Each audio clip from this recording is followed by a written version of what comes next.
From earliest computers to personal computer. The earliest computers were developed during the Second World War for specific defense applications.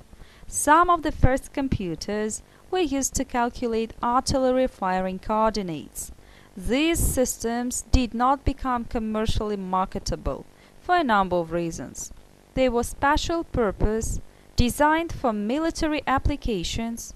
They were extremely large, occupying huge warehouses. They consumed enormous amounts of electricity, generated immense amounts of heat, required tons of chilled air, and broke down every few hours. The first commercial systems were installed in the 1950s and ran such business applications as accounting, billing, payroll, and inventory control. This was a logical first step in the application of computers to solve business-related problems. These early computer systems processed data in batches, that is, they executed one program at a time and handled transactions, say an accounting entry such as payment of a bill, one at a time, from a predefined sequence of transactions. They required considerable amounts of manual intervention, and the applications they performed were limited in scope.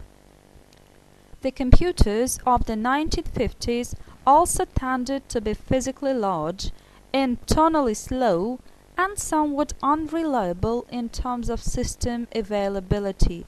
They used vacuum tubes which limited their price-performance ratio, and thus both the numbers and kinds of applications that were run on them.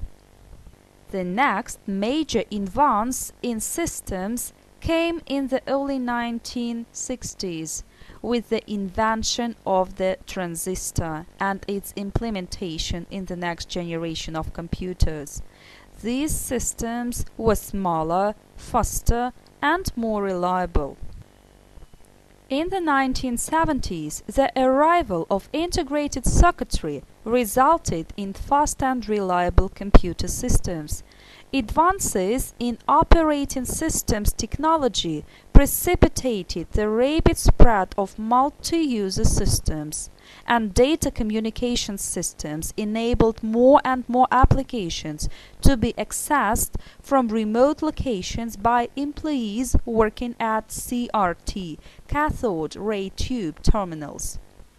The applications began to provide information that resulted in a wide range of benefits, from significantly improved customer service to tighter management control over widely dispersed operations and functions. The first personal computer, PC, was put on the market in 1975.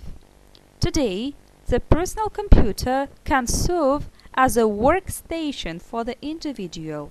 Moreover, just as it has become financially feasible to provide a computer for the individual worker, so also technical developments have made the interface between man and machine increasingly friendly, so that a wide array of computer functions are now accessible to people with no technical background. A personal computer is a small computer based on a microprocessor. It is a microcomputer. Not all microcomputers, however, are personal computers. A microcomputer can be dedicated to a single task, such as controlling machine tool or measuring the injection of fuel into an automobile engine. It can be a word processor, a video game, or a pocket computer that is not quite a computer. A personal computer is something different, a standalone computer that puts a wide array of capabilities at the disposal of an individual.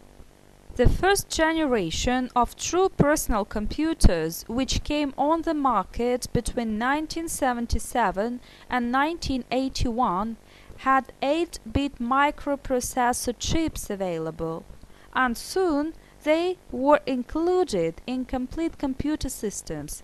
As for clock frequency, the trend has been from 1 MHz, 1 million cycles per second a few years ago, to 10 MHz or more today.